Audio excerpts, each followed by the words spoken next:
আপনারা দেখছেন একুশে টেলিভিশন।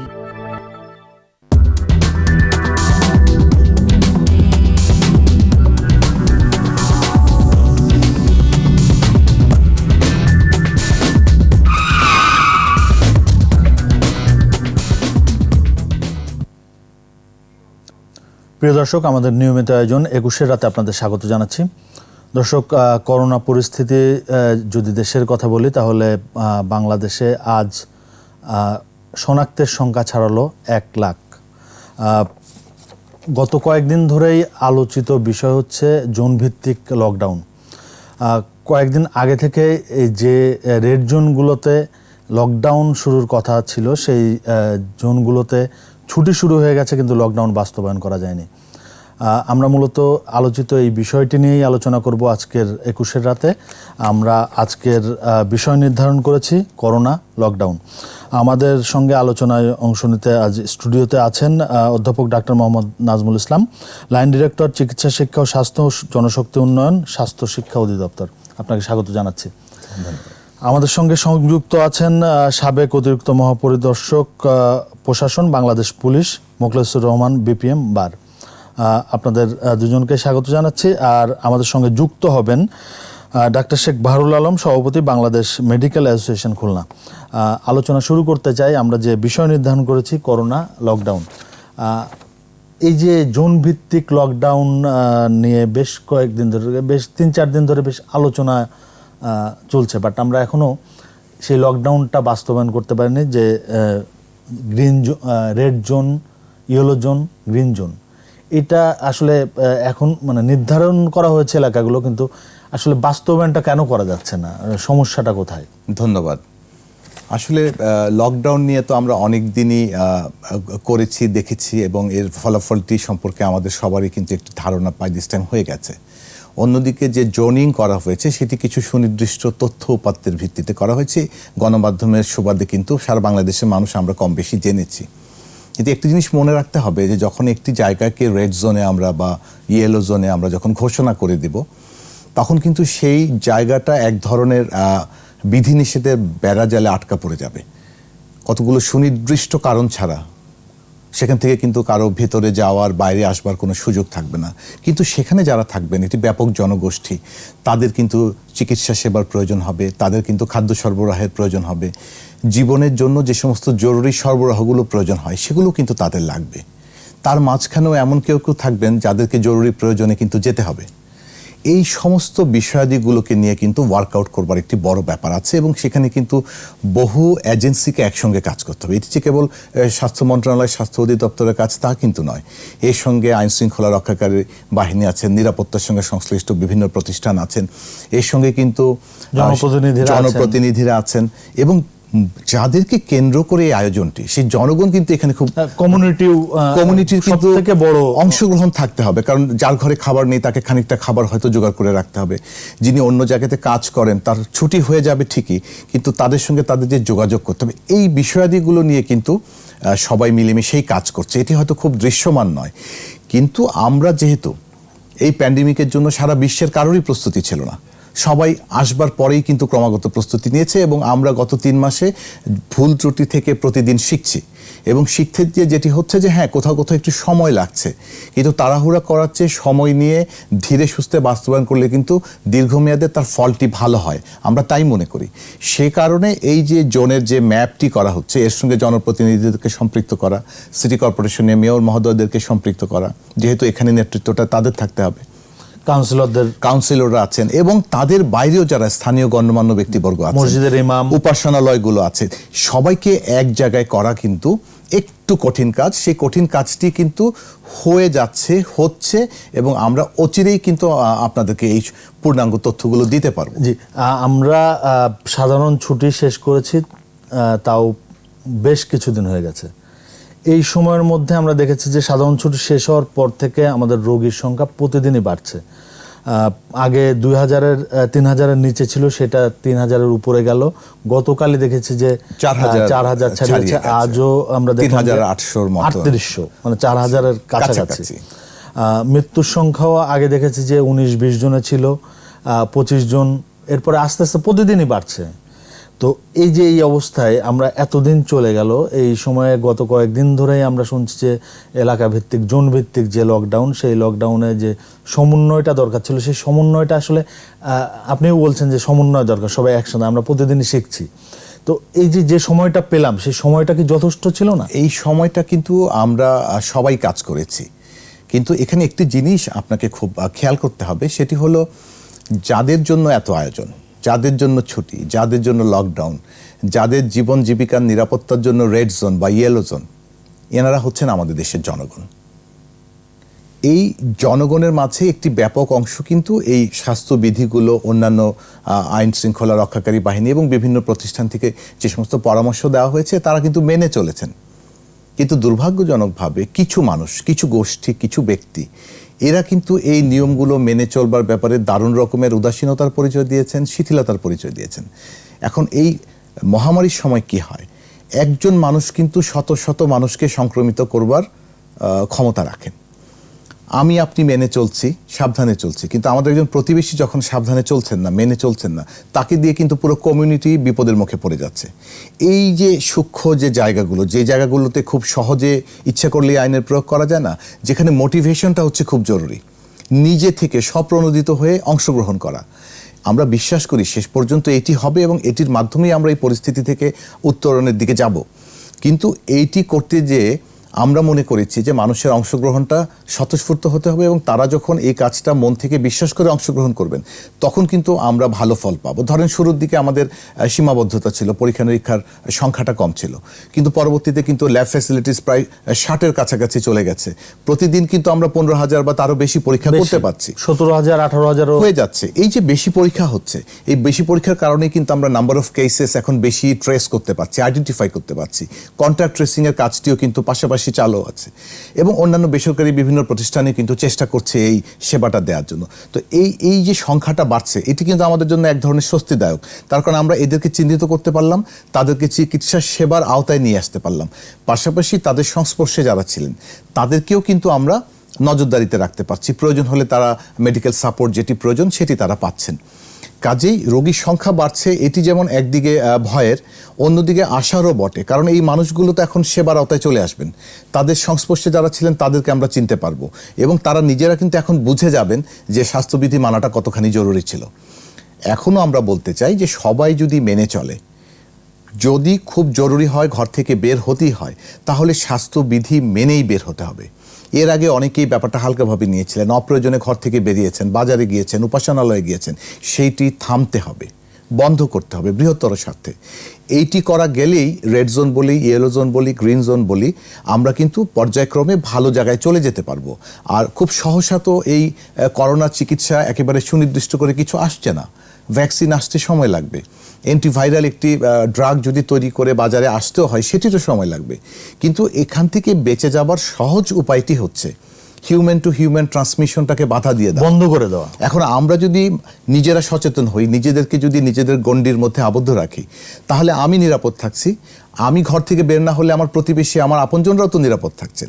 এই জায়গাটাতে আমাদের একটা ঐক্যমতের প্রয়োজন আছে, এই জায়গাটাতে প্রত্যেকের প্রতি সহমর্মিতা দেখানোর প্রয়োজন আছে। এইটি যদি দেখানো সম্ভব হয়, আপনি দেখবেন আগামী 2-3 সপ্তাহের মধ্যেই দৃশ্যমান উন্নতি হবে। কিন্তু মানুষ যদি সচেতনতার এই জায়গাটাতে নিজেরা যদি অংশগ্রহণ না করেন, তাহলে কিন্তু উদাসীনতা চরম মাসুল দিতে হবে। এটা তো আমরা শুরু থেকে দেখছি। এই আলোচনায় আবার আসব। আমরা যেতে চাই, আমাদের সঙ্গে যুক্ত আছেন জনাব মোখলেসুর রহমান। মোখলেসুর রহমান, আপনার কাছে আসতে চাই যে আপনি নিশ্চয়ই এই কদিনের পরিস্থিতির দিকে নজর রাখছেন। গত কয়েকদিন ধরেই আমরা লকডাউনের কথা বলছিলাম, এলাকা ভিত্তিক লকডাউন, জোন ভিত্তিক লকডাউন, কিন্তু সেই কাজটি এখনো পর্যন্ত সেই এলাকাগুলোতে ছুটি শুরু হয়ে গেছে, কিন্তু এখনো পর্যন্ত সেটা বাস্তবায়ন করা যায়নি। আসলে আপনি কি মনে করছেন যে কেন এটা বাস্তবায়ন করা যাচ্ছে না, ঘাটতিটা কোথায়? দেখুন, লকডাউন বাস্তবায়ন করতে গেলে যে ইনগ্রেডিয়েন্ট গুলো লাগে আমার পূর্ববর্তী উনি বলেছেন, পুরোটাই বলেছেন যে আসলে সমস্যাগুলো কোথায়। এটা তো শুধুমাত্র যে একটা সরকারি ঘোষণা দিলেই লকডাউনটা কার্যকরী হয়ে যাবে তেমন নয়। শুধুমাত্র এলাকাবাসী সচেতন হলেই যে লকডাউনটা কার্যকরী হয়ে যাবে এমন নয়। অনেকগুলো কম্পোনেন্ট এখানে একসাথে কাজ করতে হয় বললেই সবগুলোকে সমন্বিত করাটা এটা একটা বড় চ্যালেঞ্জ। আমরা তো লকডাউন নিয়ে নানান রকমের পরীক্ষা নিরীক্ষা করেছি। প্রথম দিকে চেষ্টা করা হয়েছিল যে সারা দেশে একটি লকডাউন দিয়ে, যেমনি অন্যান্য দেশে যারা সফল হয়েছে তাদেরকেও আমরা অনুসরণ করার চেষ্টা করেছিলাম, কিন্তু সাধারণ মানুষকে সেইভাবে ঘরের ভিতরে বন্ধ করে রাখার প্রক্রিয়াটি সফল হয়নি। এটা সফল না হওয়ার পিছনে হাজারটা কারণ রয়েছে। মানুষ আসলে ভাইরাসটা যেহেতু দেখা যায় না, যেহেতু এটা আমাদের সুন্দরবনের বাঘ নয় যে হঠাৎ করে সে ঘাড়ের উপর চড়ে বসলো, আমরা দেখলাম ভয় পেয়ে বাড়ির ভিতরে চলে গেলাম, বিষয়টা সেরকম নয় বলেই অনেকখানি সাইকোলজিক্যালি মানুষের মধ্যে ইফেক্ট করে যে এটা অদৃশ্য একটি বিষয়, আসবে কি আসবে না, আমাকে ধরবে কি ধরবে না, এই ধরনের নানান ধরনের চিন্তা ভাবনার মধ্যে মানুষ থাকে। আর অসচেতনতা আছে। তারপর শহরের মানুষের জীবনযাত্রার বিষয় আছে, অর্থনৈতিক বিষয় আছে, মানুষের চিকিৎসার বিষয়াদিগুলো আছে। বিভিন্ন কারণে মানুষকে ঘরের বাইরে যেতে হয়েছে। আমরা তো এরকম একটা শৃঙ্খলাবদ্ধ দেশে বসবাস করি না। চীনে যেভাবে তারা লকডাউনটা সফল করেছে, কিংবা ভিয়েতনামে তারা লকডাউনটা যেভাবে সফল করেছে, আমরা কিন্তু ওই ধরনের একটা রেজিমেন্টেড সোসাইটিতে বসবাস করি না বলেই হয়তো মানুষকে বুঝিয়ে শুনিয়ে এই একটি অবস্থায় নিয়ে আসাটা, লকডাউনের মতো পরিস্থিতিতে নিয়ে আসাটা এটা একটা জটিল প্রক্রিয়া। আমরা দেখেছি যে ভারতে প্রথম দিকে তারা খুবই কঠোর একটা লকডাউন দিয়েছিল। বলা হয়ে থাকে যে পৃথিবীর মধ্যে সবচাইতে বেশি কঠোরতম লকডাউনটা ভারতে দেওয়া হয়েছিল, কিন্তু সেখানেও লক্ষ্য করা গেছে যে এখানে ফাঁক ফোকর দিয়ে শত শত মানুষ বেরিয়ে এসেছে, স্টেশনগুলোতে ভিড় করেছে, রেলওয়ে স্টেশনে ভিড় করেছে, মানুষ বাজারে ঘাটে এসেছে। কোথাও যথাযথভাবে যে প্রত্যাশা নিয়ে, যে কঠোরতা নিয়ে লকডাউনটা তৈরি করা হয়েছিল সেই দেশেও কিন্তু সফল হয় নাই। এবং এখন এসে দেখা যাচ্ছে যে তাদের ভিতরেও সংক্রমণের হারটা অনেক বেশি বেড়ে গিয়েছে। তারা ট্রেসিং গুলা করছে, টেস্ট গুলা করছে, দেখা যাচ্ছে যে 10,000-এর উপরে মানুষ সংক্রমিত হচ্ছে। গতকাল দেখলাম যে 2,000-এর বেশি মানুষ একসাথে মারা গিয়েছে সেই দেশে। এবং একই ধরনের চিত্রও কিন্তু আমরা দেখতে পাই বাংলাদেশেও। প্রথম দিকে আমাদের লকডাউনটা সফল হয়নি। সফল যদি হতো তাহলে চিত্রটা হয়তো কিছুটা ভিন্ন হতো। তারপরেও তো যতদিন আমাদের সাধারণ ছুটি ছিল ততদিন পর্যন্ত আমরা একটি সংখ্যার মধ্যে আটকে রাখতে পেরেছিলাম রোগী, বা আক্রান্তের সংখ্যা আটকে রাখতে পেরেছিলাম। বিষয়টা হলো যে এটা যদি 1 মাস 2 মাসের সময়ের সাথে সম্পর্কিত হতো তাহলে এটা কড়াকড়ি আরোপ করে সেই সময়টা পাড়ি দিয়ে আমরা কোনো মতে চলে যেতে পারতাম। কিন্তু এটা অনির্দিষ্টকালের জন্য, অনির্দিষ্ট সময়ের জন্য ঘরের ভিতরে বসে থাকা এবং এটাকে নিয়ন্ত্রণ করার ওইভাবে চেষ্টা করা, ডিস্টেন্সিংটা মেনটেন করা, এটা অত্যন্ত কঠিন কাজ। এটা আমরা যতই এটাকে নিয়ে উচ্চকণ্ঠ হই না কেন, আমরা যতই সমালোচনা করি না কেন, বাস্তবতা সেটা হলো যে মানুষকে মাসের পর মাস ধরে ঘরের ভিতরে বন্ধ করে রাখা যাবে না। এখন সেই কারণেই সেই সার্বিক লকডাউনটা যদি সফল না হয় তাহলে আমাদের কি করতে হবে? আমাদের ছোট ছোট লকডাউন গুলা করতে হবে। ছোট ছোট লকডাউন গুলা করতে গিয়েও কিন্তু আমাদের এখানে কিছু সমস্যা আমরা দেখতে পাচ্ছি যে কত মানুষ একটা মহল্লা বা একটা পাড়ায় আক্রান্ত হলে পরে আমরা লকডাউন করবো। সেই লোকগুলো কারা, আসলে কতগুলো লোক আক্রান্ত হয়েছে, সেই ট্রেসিং গুলো কিন্তু আমরা ঠিকঠাক মতো করতে পারিনি, যেহেতু আমাদের পরীক্ষার টেস্টিং এর একটি স্বল্পতা রয়েছে। এখন টেস্টিং গুলো বাড়ার ফলে দেখা যাচ্ছে যে সংক্রমণের হারটাও বাড়ছে।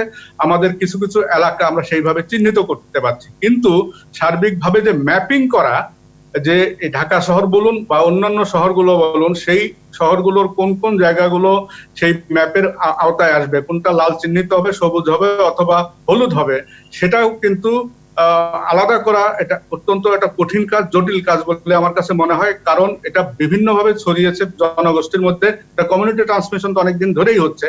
তো সেই ক্ষেত্রে আমরা যতটুকু আমাদের সাধ্যে কুলায় ততটুকুই আমাদের করতে হবে। এই যে এখানের যে সমন্বয়ের বিষয়টা সবসময় চলে আসছে, যে সাধারণ জনগণের সমন্বয়, যারা জনপ্রতিনিধি আছে তাদের সমন্বয়, রাজনীতিবিদ যারা আছেন তাদের এখানে নিয়ে আসা, চিকিৎসক বৃন্দদেরকে নিয়ে আসা, মানুষ যারা লকডাউনের ভিতরে অবস্থান করবে তাদের খাওয়া, তাদের চিকিৎসা, তাদের ঘরের বাইরে বের হওয়া, অফিসে যাওয়া, ভিতরে আসা, অনেকগুলো কম্পোনেন্ট একসাথে এখানে জড়িত হয়ে আছে। সেই সার্বিক ব্যবস্থাপনার ক্ষেত্রে আমরা যদি সফল হতে পারি তাহলেই এই বিচ্ছিন্ন বিচ্ছিন্ন লকডাউন গুলো হয়তো সফল হবে। মানে এখানে সমন্বয়টা খুব জরুরি, এবং সেই সমন্বয়টা হলে পরেই এই লকডাউন বাস্তবায়ন করাটা বা আমরা সুফলটা আসবে। একটা আশার কথা হলো যে পূর্ব রাজার বাজারে যে লকডাউনটা দেওয়া হয়েছে সেখানে যেভাবে তারা নিয়ন্ত্রণ করছে এটা অনেকখানি সফল বলে আমার কাছে মনে হচ্ছে। এই মডেলটা যদি আমরা ফলো করতে পারি তাহলে হয়তো অন্যান্য জায়গাতেও এই ছোট ছোট লকডাউন গুলোকে কার্যকরী হবে। আমরা থেকে শিখছি, বিভিন্ন ভাবে শিখছি, এটা আমাদের নতুন অভিজ্ঞতা। আমাদের মানুষকে যেমন খাওয়ায় পড়ায় রাখতে হবে, তাদের অর্থনীতিটাও ঠিক রাখতে হবে, তেমনি ভাবে এই রোগের হাত থেকেও আমাদেরকে বাঁচতে হবে। দুটোর সমন্বয় করতে গিয়ে হয়তো অনেক সময় অনেক একটা জটিল অবস্থা তৈরি হচ্ছে। আমরা যে কাঙ্ক্ষিত জায়গাটায় যেতে চাচ্ছি সেই কাঙ্ক্ষিত জায়গাটায় যেতে পারছি না। তবে এতদিন হয়ে গেছে, 3 মাস পার হয়ে যাওয়ার পর এখন আমাদের সেই সক্ষমতাটা অর্জন করা প্রয়োজন। যার যে জায়গাগুলোতে লকডাউন ঘোষণা দেওয়া হয় সেইখানে সবাইকে মিলে এইটা কার্যকরী করা দরকার। আমাদের বাজারগুলো, আমাদের সোশ্যাল ডিস্টেন্সিংটা, আমাদের স্যানিটাইজেশনের বিষয়গুলো, এগুলো এখনো যদি মানুষ সচেতন না হয়ে থাকে তাহলে তো খুবই দুঃখের কথা যে এত প্রচারণার পরেও মানুষ এখনো সচেতন হয়নি। কিন্তু সচেতন যে হয় নাই বুঝবো কিভাবে? আমাদের কয়েকদিন আগে যখন আমপান ঝড়টা হয়ে গেল তখনও দেখেছি বরিশালে দক্ষিণাঞ্চলের মানুষ বলছে যে আমরা আশ্রয় কেন্দ্রে এখনই যাব না, আশ্রয় কেন্দ্রে গেলে আমাদের কোভিড আক্রান্ত হবো। তার মানে কি দেশের একটা প্রত্যন্ত অঞ্চলের মানুষও এখন কোভিড আক্রান্ত হওয়ার ভয় যে আছে সেটা তারা বোঝে, এবং সোশ্যাল ডিস্টেন্সিং মানতে হয় সেটাও তারা বোঝে। তারপরেও মানুষ সেটা তাদের নিজেদের মনুষ্য চরিত্রের কারণেই হয়তোবা তারা এই ধরনের বদ্ধ অবস্থায় থাকতে চায়। এই সচেতনতার জায়গা নিয়ে আমরা পরবর্তীতে আলোচনা করব। আমাদের সঙ্গে আছেন বাংলাদেশ মেডিকেল অ্যাসোসিয়েশনের সভাপতি, খুলনার সভাপতি ডাক্তার শেখ বাহরুল আলম। ডাক্তার শেখ বাহরুল আলম, আপনার কাছে জানতে চাইবো যে অন্য একটি প্রসঙ্গে, সেটি হচ্ছে যে খুলনার ডাক্তার আব্দুর রাকিব খান হত্যাকাণ্ডের পর আপনারা কর্মবিরতিতে ছিলেন, সে কর্মবিরতি স্থগিত করেছেন। আপনার কাছে জানতে চাইব যে এখনকার খুলনার পরিস্থিতি কি, বা আপনাদের দাবিগুলো পূরণ করা হয়েছে কিনা? ধন্যবাদ আপনাকে। ডাক্তার আব্দুর রকিব খানের হত্যাকাণ্ডের পরে বা তাকে লাঞ্ছিত পরবর্তীতে তার মৃত্যু হওয়ার পরে বিএমএ কিন্তু তাৎক্ষণিকভাবে কর্মসূচি দেয়নি। বিএমএ অপেক্ষা করেছে যে এই ঘটে যাওয়া যে সকল সন্ত্রাসীরা এর সাথে যুক্ত, পুলিশ প্রশাসন অন্তত তাদেরকে গ্রেপ্তার করে বিচারে সোপর্দ করবে। আমরা আন্দোলনে গেছি ঘটনা ঘটার প্রায় 36 ঘন্টা পরে। একদিন ঘটনা ঘটেছে, তারপরের দিন দুপুরে আমরা এই কর্মসূচি ঘোষণা করেছি। প্রশ্ন দাঁড়িয়েছে প্রথমে, যেখানে আব্দুর রকিবের ঘটনাটি ঘটে, যেই রোগীর স্বজনরা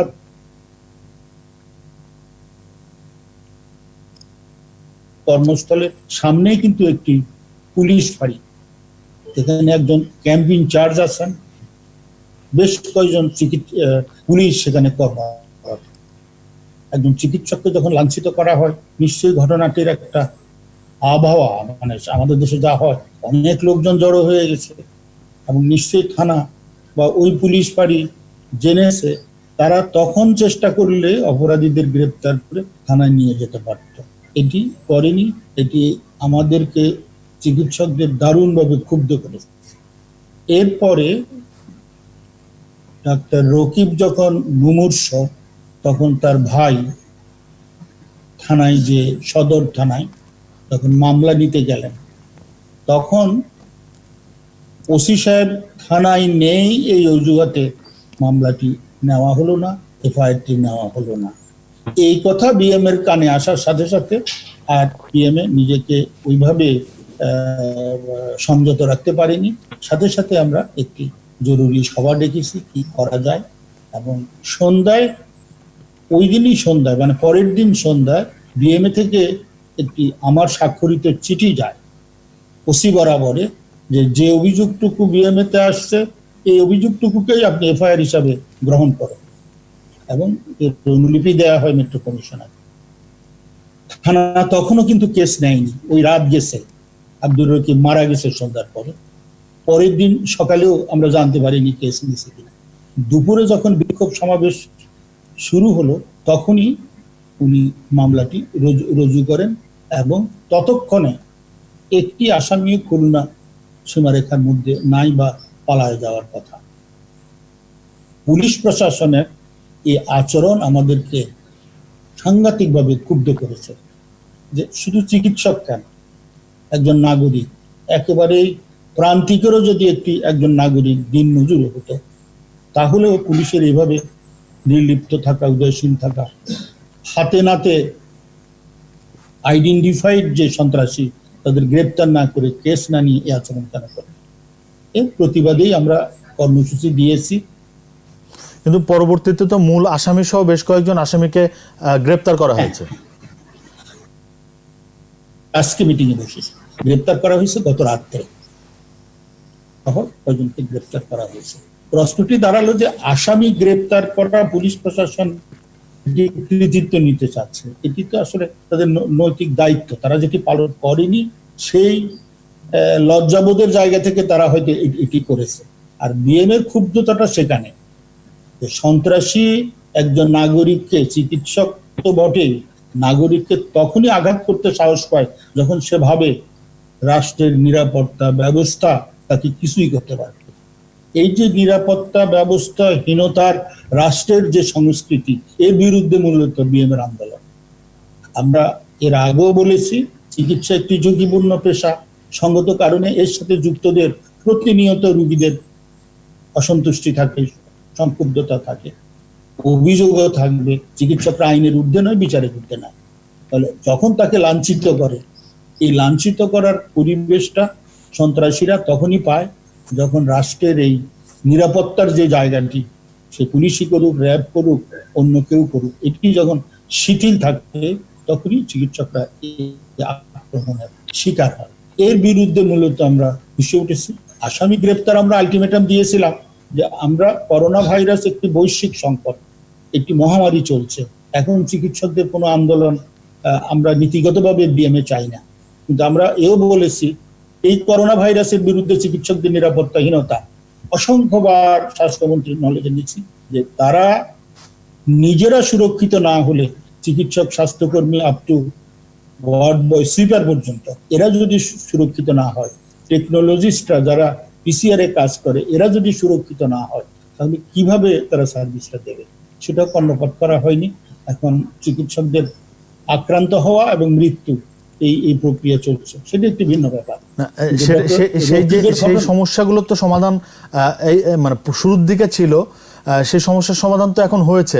চিকিৎসকদের পিপি দেওয়া হয়েছে বা অন্যান্যদের সুরক্ষা সামগ্রী যা দরকার স্বাস্থ্যকর্মীদের, সেগুলো তো নিশ্চিত করা হয়েছে। পিপিই এবং সুরক্ষার সাথে কিন্তু শুধু পিপি না, পিপি আমি বলছি যে সুরক্ষা সামগ্রী সবই তো নিশ্চিত করা হয়েছে।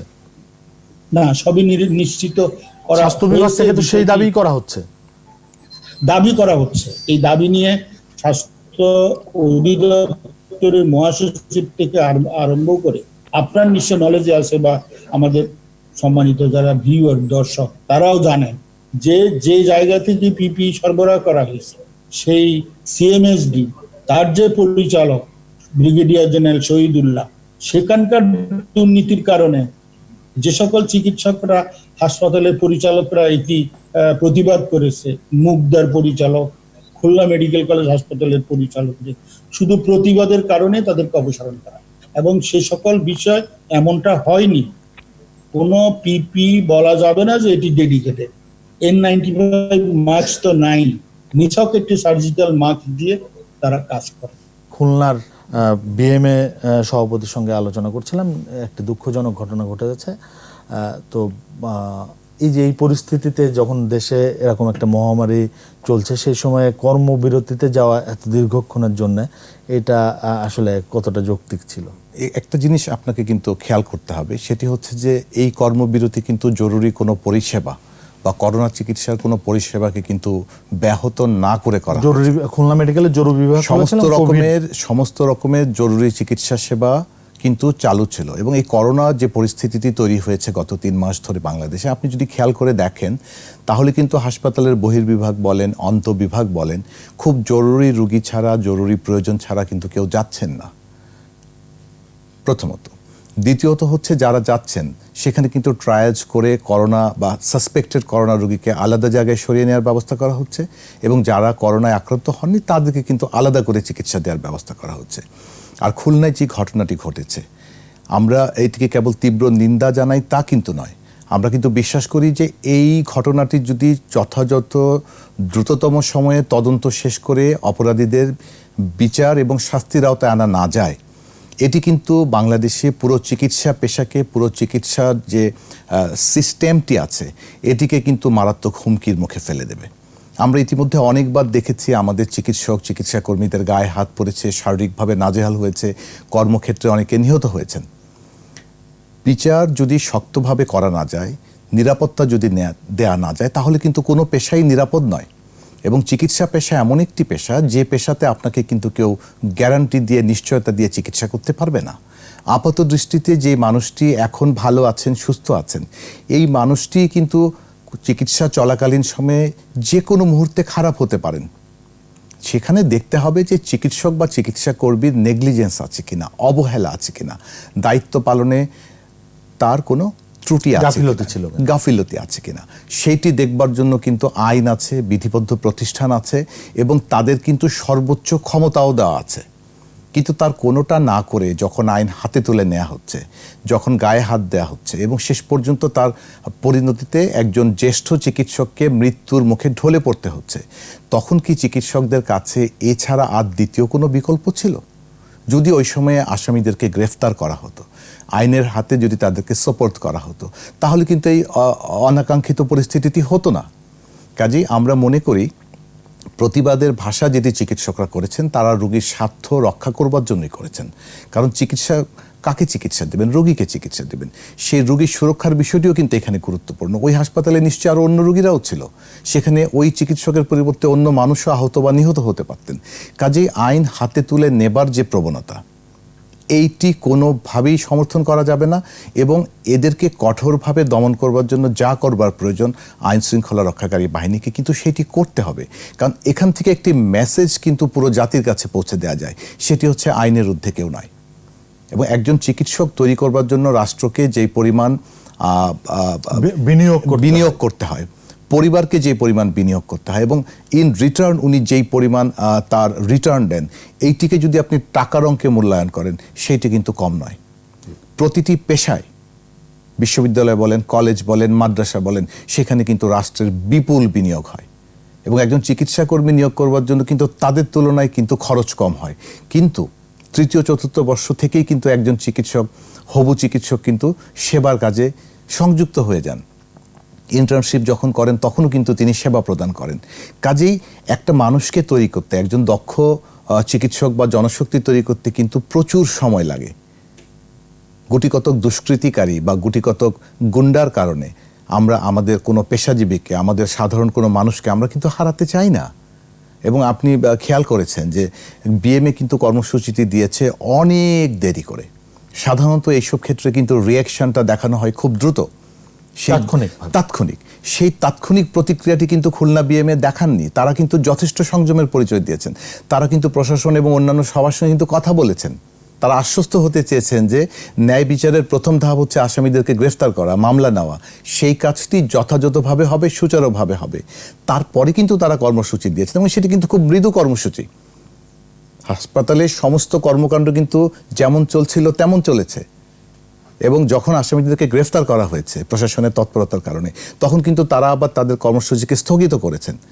এইটি কিন্তু আমি মনে করি যে তারা যথেষ্ট সংযমের পরিচয় দিয়েছেন, দায়িত্ববোধের পরিচয় দিয়েছেন, এবং এখানে সবাইকেই দায়িত্ববোধের পরিচয় দিতে হবে। এমনিতেই আমাদের দেশে জনসংখ্যা এই ছোট দেশটিতে কিন্তু অনেক বেশি। আমাদের একটা ছোট্ট বিরতি নিতে হবে। নিশ্চয়ই আমরা এরকম অনাকাঙ্ক্ষিত কোনো ঘটনা আর দেখতে চাই না। দর্শক, 21 রাতে নিচ্ছি ছোট্ট একটা বিরতি, সাথেই থাকুন।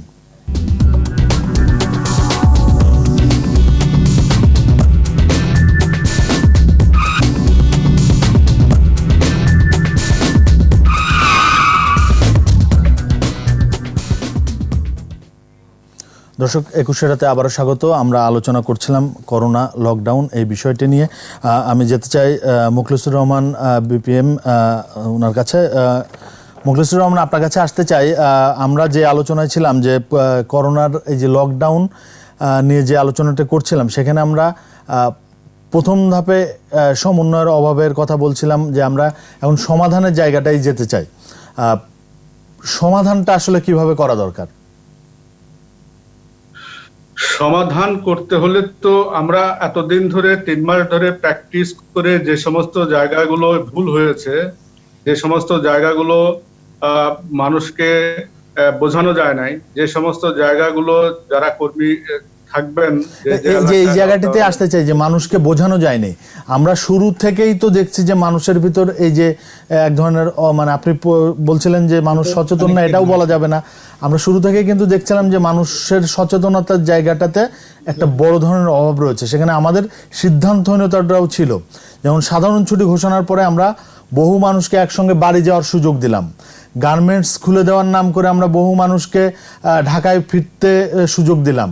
আবার সেই মানুষদেরকে আবার পরদিনে একই সঙ্গে হেঁটে বা যে কোনোভাবে যানবাহনে যাওয়ার সুযোগ দিলাম। সেখানেও তো সংক্রমণ ছড়িয়েছে। আবার ঈদের সময়ও আমরা দেখেছি যে বাড়ি যাওয়ার সুযোগ দিয়েছি। তো এই জায়গাগুলোতে তো একটা ঘাটতি ছিলই। সেই জায়গাতেও তো মানুষের সচেতন আমরা করতে পারিনি। না, দেখুন, আপনি যদি খুবই সচেতন জনগোষ্ঠীর দিকেও তাকান, পৃথিবীর উন্নত দেশের দিকেও যদি তাকান, সেখানেও দেখবেন কিন্তু মানুষকে ঘরে রাখাটা খুব কঠিন, চ্যালেঞ্জিং বিষয় হয়ে গিয়েছিল। আপনি আমেরিকার মতো জায়গায় লোকজন মিছিল করে বেরিয়ে এসেছে যে লকডাউন মানবে না। এটা হলো সাধারণ মানুষের একটা সাইকোলজিক্যাল মানে প্রবণতা, এটা হিউম্যান। এটা কি প্রবণতা মানুষের?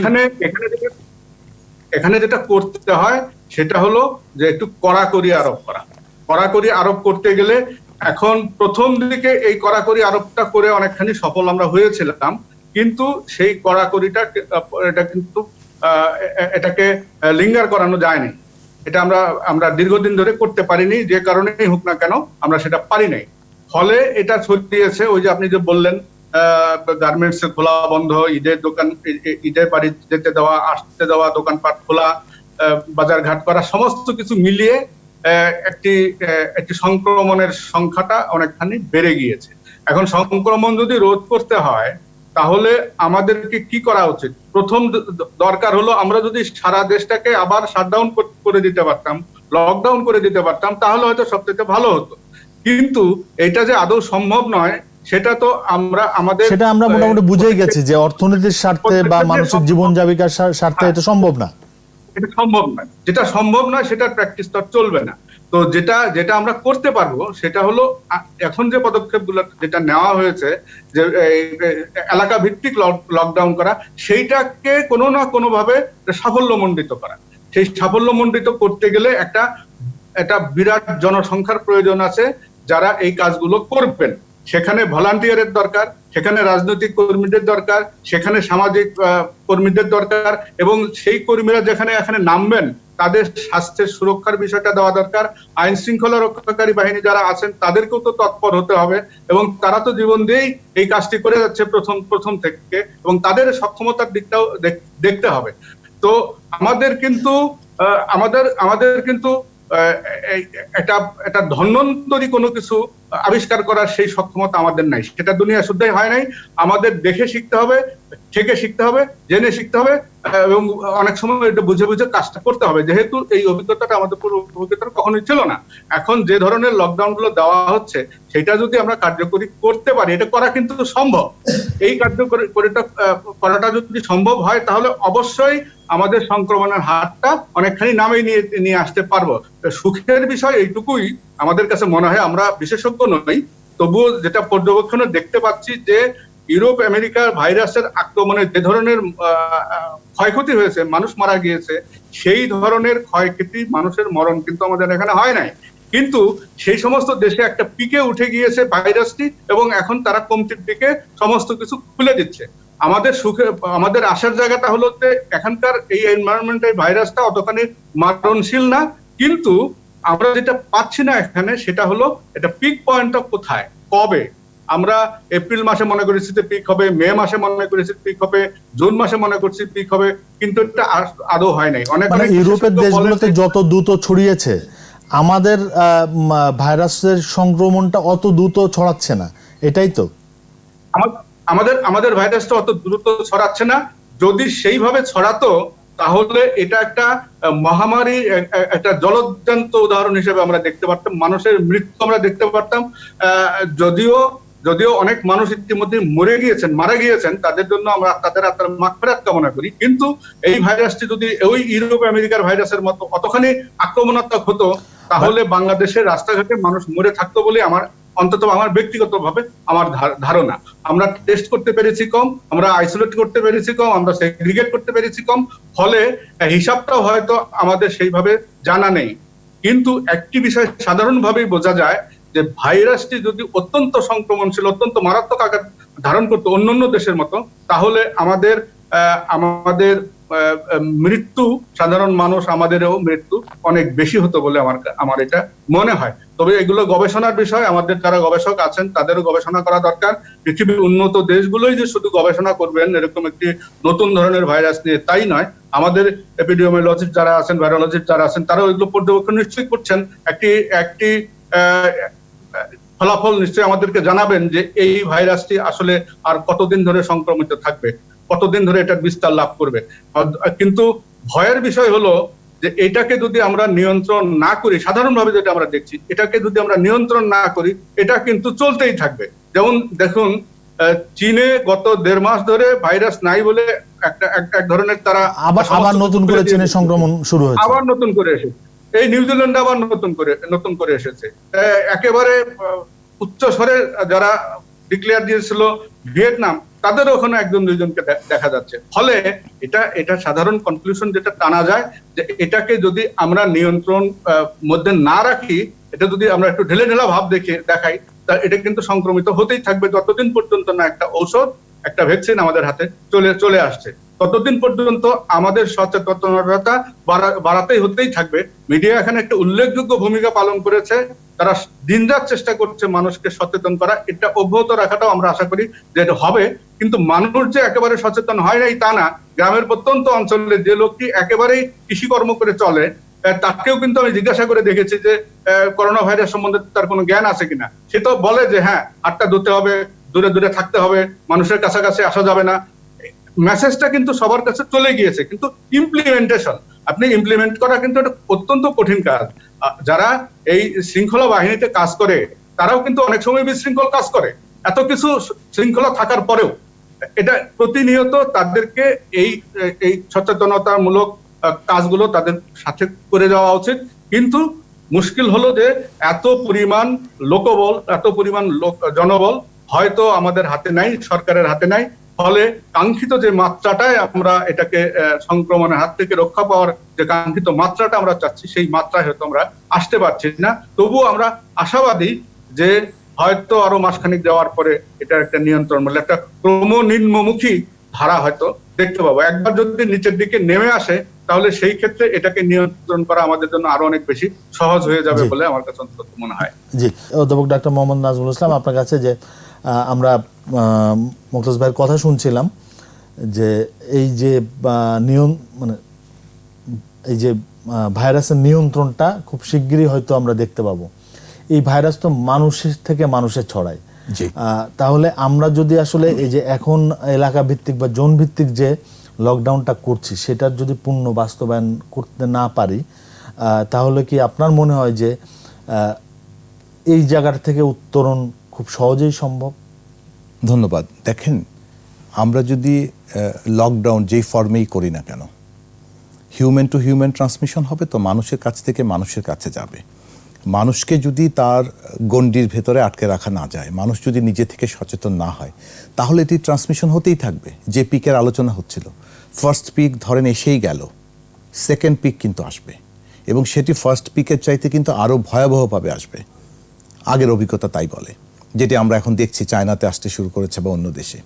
কাজেই তাদের সক্ষমতার সঙ্গে আমাদের সক্ষমতাকে যখন আমরা তুলনা করি, জনঘনত্ব, হাসপাতালের সুযোগ সুবিধা, চিকিৎসা কর্মীদের সংখ্যা, আকাশ পাতাল তফাৎ আছে। কিন্তু খুব সীমিত সম্পদ নিয়ে কিন্তু আমাদেরকে এত বড় একটা মহামারী মোকাবেলা করতে হচ্ছে।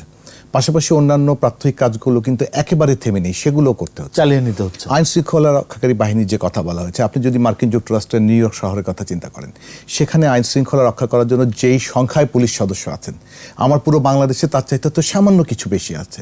আমার এখানে 17 কোটি মানুষের দেশ, তাই না? কাজে আমাদের এই সীমিত যে সামর্থ্য আছে, সীমিত যে সম্পদ আছে, তার যদি সর্বোত্তম ব্যবহার করা না যায়, আর এই সর্বোত্তম ব্যবহারের কাজে যদি জনগণের সম্পৃক্ততাটা ভালো না হয়, তাহলে সঙ্গত কারণেই আপনি এই ভাইরাসকে কিন্তু আপনি আটকে রাখতে পারবেন না। কাজেই যেটি এখন অঞ্চল ভিত্তিতে লকডাউন করবার যে পরিকল্পনাটি করা হয়েছে, এটিকে বাস্তবায়ন করতেই হবে। এই সুযোগ হাতছাড়া করা চলবে না। মার্চ থেকে যে সুযোগ আমাদের দেশের জনগণ হাতছাড়া করেছেন, আমি খুব দুঃখের সঙ্গে বলছি, যারা 71 সালে যুদ্ধ করে খালি হাতে বিজয় ছিনিয়ে এনেছিলেন, তারাই কিন্তু করোনার বিরুদ্ধে যুদ্ধে কেমন যেন একটা গা ছাড়া ভাব দেখাচ্ছেন। গ্রামে গঞ্জে, আমরা শহরে দেখছি এক ধরনের আমি বলবো যে শৈথিল্য, উদাসীনতা, ওর হবে আমার হবে না, এর হবে এর হবে না, এভাবে চিন্তা করবার কিন্তু আমাদের এখন কোনো সুযোগ নেই। যার কাজ তাকেই করতে হবে। যাকে ঘরে থাকার কথা বলা হয়েছে তাকে ঘরেই থাকতে হবে। চিকিৎসাকর্মী, নিরাপত্তাকর্মী যারা তাদের নিরাপত্তা সেবা চিকিৎসা দেওয়ার জন্য আছেন, তারা তাদের কাজ করে যাবেন। এটি কিন্তু টু ওয়ে, অংশগ্রহণ দুদিক থেকেই থাকতে হবে। এবং এটি নিশ্চিত করবার জন্য রাজনীতিবিদ, ধর্মীয় নেতা, সামাজিক নেতা, সরকার ঠেকাবে না। এটি কিন্তু সরকার গাইডলাইন দিচ্ছে। সরকার তার সর্বোচ্চ রাষ্ট্রযন্ত্রের সমস্ত প্রতিষ্ঠানগুলোকে ব্যবহার করছে, এবং সেটি কিন্তু আমি বলবো অত্যন্ত নমনীয়তার সঙ্গে ব্যবহার করছে। সরকার কিন্তু কঠোর অবস্থানে কখনোই যায়নি। সরকার বিশ্বাস করে, আমার ধারণা, যে মানুষ হচ্ছে সরকারের সবচেয়ে বড় শক্তি। মানুষের শক্তিতে শক্তিশালী হয়েই আমরা এই ভাইরাসকে মোকাবেলা করতে চাই। মানুষ যদি একবার জেগে ওঠে, তার বিবেকবোধ, তার বিবেচনা বোধ যদি কাজ করতে শুরু করে। মাননীয় প্রধানমন্ত্রী বারবার বলছেন যে আমরা 1971 সালে ওই চেতনাতেই কিন্তু আমরা অগ্রসর হতে চাই, করোনাকেও পরাজিত করতে পারব। ওই একই চেতনা কিন্তু অটুট, শুধুমাত্র তার বাস্তবায়নটি দরকার। মানুষ যদি বিশ্বাস করতে শুরু করে যে আমি মেনে চললে আমার পরিবার নিরাপদ থাকবে, আমার প্রতিবেশীরা নিরাপদ থাকবে, তথা বাংলাদেশ নিরাপদ থাকবে, এই বিশ্বাসের জায়গাটিতে রাজনীতিবিদ, ধর্মীয় নেতৃবৃন্দ, সামাজিক নেতৃবৃন্দ, সরকারি বেসরকারি বিভিন্ন প্রতিষ্ঠানগুলো আছে, স্কুল কলেজ মাদ্রাসা বিশ্ববিদ্যালয়, যে যেখানে আছেন কাজ করছেন, সবার কিন্তু একটি সম্মিলিত প্রচেষ্টা থাকতে হবে। এখানে কিন্তু আমরা বলছি যে ফিজিক্যাল ডিস্টেন্সিং, সোশ্যাল ডিস্টেন্সিং, জনগণ হিসেবে তো আমার নিজের তো আমাদের একটি দায়িত্ববোধ আছে। আমি এই দেশের একজন গর্বিত নাগরিক, তাই না? আমি কোনোভাবে চাইতে পারি না যে আমার শৈথিল্যের জন্য, আমার উদাসীনতার জন্য আমার দেশ ক্ষতিগ্রস্ত হোক। এটি আমরা কখনোই চাই না। মানুষকে সেই জায়গাটাতে অঙ্গীকারাবদ্ধ হতে হবে, প্রতিশ্রুতিবদ্ধ হতে হবে। সেটি কিন্তু এই করোনা কিন্তু ধনী গরিব, বড় ছোট কাউকে দেখছে না। কাজেই যে কেউ যে কোনো সময় আক্রান্ত হতে পারেন, এবং সেখানে কিন্তু আক্রান্ত হয়ে গেলে পরে হসপিটালে ভর্তি করে রেখে আমরা চিকিৎসা দিয়ে সারিয়ে তুলব, আমাদের কিন্তু অত বিছানা নেই। কাজেই হসপিটালে যাওয়ার আগের কাজটাই আমাদের করতে হবে, প্রিভেনশন, প্রতিরোধ।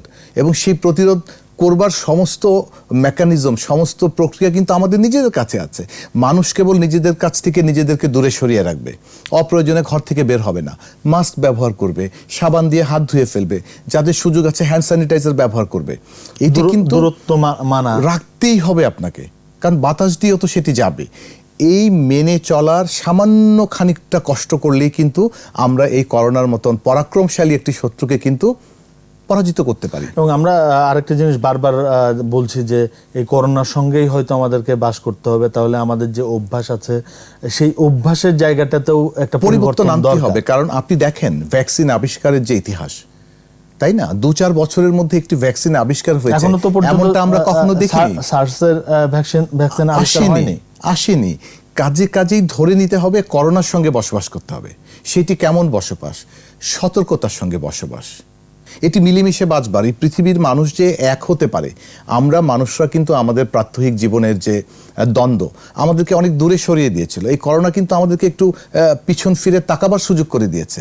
এই করোনা কিন্তু আমাদেরকে একটু ঘরে বসে পরিবার পরিজনের সঙ্গে সময় কাটানো, সুখ দুঃখের আলোচনাগুলো করবার সুযোগ দিয়েছে। আমরা কিন্তু এখান থেকে নতুন করে শুরু করতে পারি। অনেকে নিজে থেকে এসেই পরীক্ষা করবার চেষ্টা করছেন। আমাদের মধ্যে সচেতনতা কিন্তু আগের চেয়ে বেড়েছে, সে কারণেই কিন্তু রোগীর সংখ্যা বাড়ছে। আমরা যদি পরীক্ষার সক্ষমতা যেভাবে বাড়ছে, আমাদের পরীক্ষা আরও বেশি হবে, রোগীর সংখ্যা নিশ্চিত করেই আরও বেশি পাওয়া যাবে। এই জায়গাটাতে আমি ঘাবড়ে যেতে নিষেধ করব।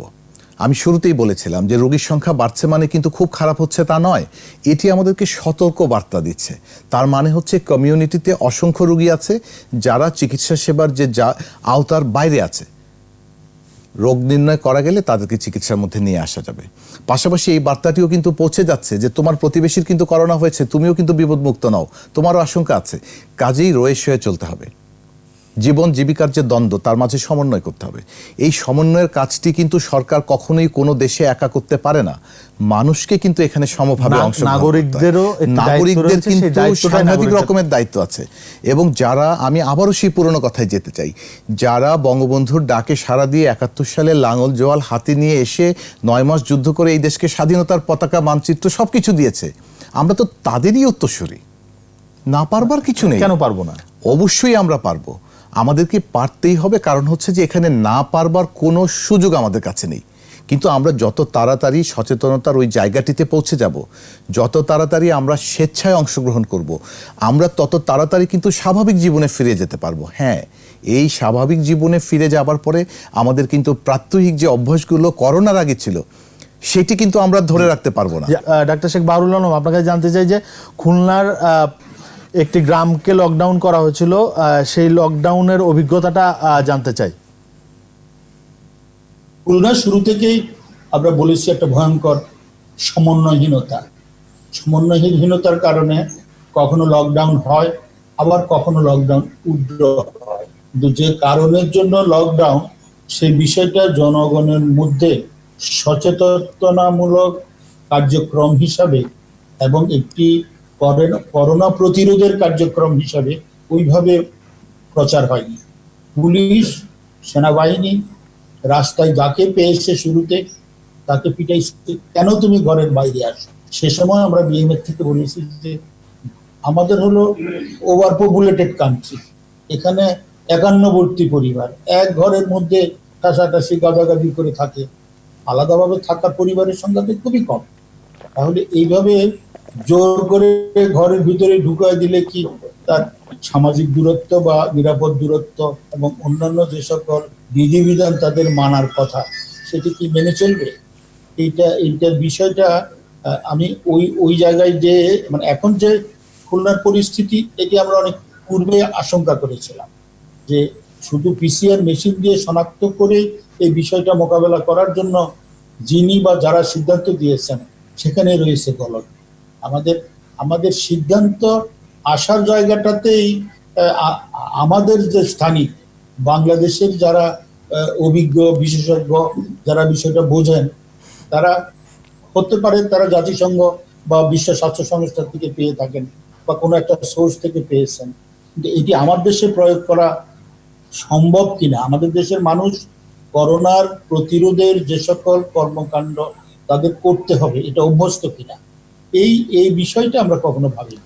আমরা একদম শেষ দিকে আছি, আপনি 1 মিনিটের মধ্যে যদি শেষ করতে পারেন। আমাদের মূলত সিদ্ধান্তহীনতা, সমন্বয়হীনতা। আমরা কি করব করোনা প্রতিরোধে এখনো সবকিছু ঠিক হয়নি। এখনো যে জোন ওয়ারি বলছে, এটিও যদি সঠিকভাবে না যায় তাহলে কোনোভাবেই আমরা এই দ্বিতীয় আক্রান্ত হয়ে যাওয়া রোগীদের বিষয়টা আরো ভয়াবহ। যে যারা আক্রান্ত হচ্ছে তাদের চিকিৎসা করা, তাদের রাখা, তারা যে শুধু করোনায় আক্রান্ত হচ্ছে তা নয়, সে সকল রোগীদের আরো কোমরবিডিটি থাকে, তার হার্ট ডিজিজ থাকে, তার ডায়াবেটিস থাকে, তার কিডনি ফেলিউর থাকে, তার লিভার ফেলিউর থাকে, তার স্ট্রোক থাকে। এইসব বিষয়গুলো কিন্তু দারুণভাবে উপেক্ষিত হয়।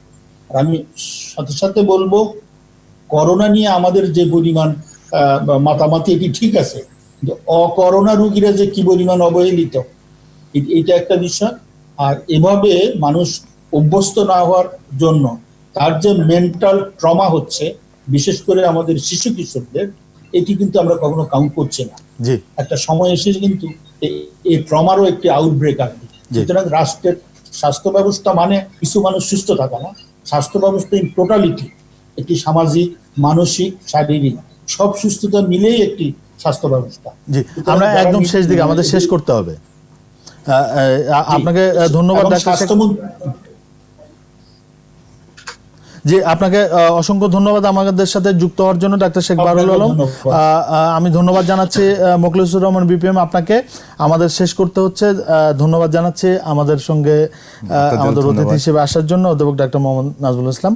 আমাদের শেষ করতে হবে। দর্শক, নিশ্চয়ই নাগরিক হিসেবে আমাদের যে দায়িত্বটি রয়েছে সেই দায়িত্বটি আমরা পালন করব। আমরা মাস্ক পরব, আমরা সামাজিক দূরত্ব মানব। সেই দূরত্বটি মানলেই নিশ্চয়ই আমরা করোনার মতো এই মহামারী থেকে আসলে আমরা নিজেরা মুক্ত হব, আমরা আমাদের স্বদেশকে মুক্ত করতে পারবো। সবাই ভালো থাকবেন, সুস্থ থাকবেন, নিরাপদে থাকবেন। শুভরাত্রি।